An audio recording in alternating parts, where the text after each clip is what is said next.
Jadi kalau Anda sholat kok masih sering salah, dan saya yakin semua orang juga gitu kalau nggak nabi, nggak wali itu ada ya kesalahan-kesalahan yang tidak fatal-fatal banget karena ada kebaikan yang Anda lakukan, yaitu ketika Anda dipanggil, Anda istijabah, Anda mengiyakan dengan menghadap. Ya itu sudah bagus. Nah setelah menghadap ternyata disuruh apa itu nggak nurut. Disuruh apa nggak nurut itu satu kesalahan yang tidak mengganggu poin pertama tadi, Anda menghadap.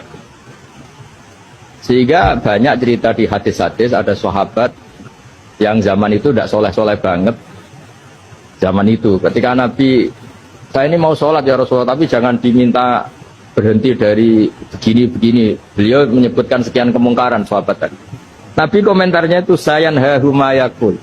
Nanti kalau sering sholat lama-lama ya enggak begitu. Nah ini kelirunya kita sebagai manusia. Lama-lama juga baik, itu kita kira itu terus harus sekarang gitu loh. Ya itu keliru, harus sekarang itu keliru. Bisa saja kita ini setiap sholat pasti sudah ditulis Allah, nanti itu mati baik. Belalah nanti habis asar sebelum kita maksiat sudah mati, habis sisa sebelum kita maksiat lagi sudah mati. Dari barokahnya sholat itu ada waktu yang potensi ya, potensi sholat itu akhir kenangan kita, sholat itu identitas kita, sholat itu status kita. Nah, karena kita sholat itu pakai niat, niat itu komitmen. Sementara kalau Anda maksiat itu tidak pakai niat, karena zalla. Zalla itu ya ada niat maksiat, tahu-tahu mungkin di bis ketemu orang cantik, terus agak jelalatan. Tapi kan tidak niat, tapi kalau sampai sholat kan datang ke masjid, bayangkan diimami ini, nanti kamu takbir, nanti kamu baca ini, baca ini. Jadi benar-benar komitmen, itu status kita. Kata Said Zabidi disebut mautinuhu wa haqiqatuh. Baiknya umat Islam itu kalau taat itu mautinu, itu alamat resminya, itu statusnya, kata Said Zabidi.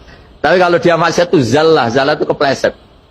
Jadi tidak pernah jadi status kita. Semoga semua maksiat kita ini tidak status, tapi zallah.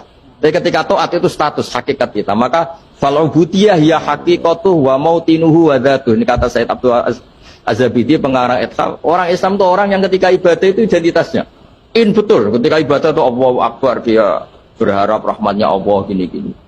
Nah ketika salah dia zallah, dia ngantor ya ada niat korupsi, dia ingin membenahi negara ini, dia nyai juga agak ingin macam-macam ya, tapi karena manusia terus ada zallah. Nah semoga semua kesalahan kita ini zallah itu ya cara Jawa kepleset, tidak mental, dan semua kebaikan kita ini mental, yaitu kebaikan yang jadi tempat kita, identitas kita, haqiqatuh wa mautinuh wa dhatuh. Tapi jangan pernah berpikir kalau apa artinya sholat kalau kita masih melakukan kemungkaran, itu salah besar. Sholat itu wajib, dengan Anda sholat itu sudah mengurangi kemungkaran Anda, karena Anda tidak melawan ketentuan Allah Ta'ala.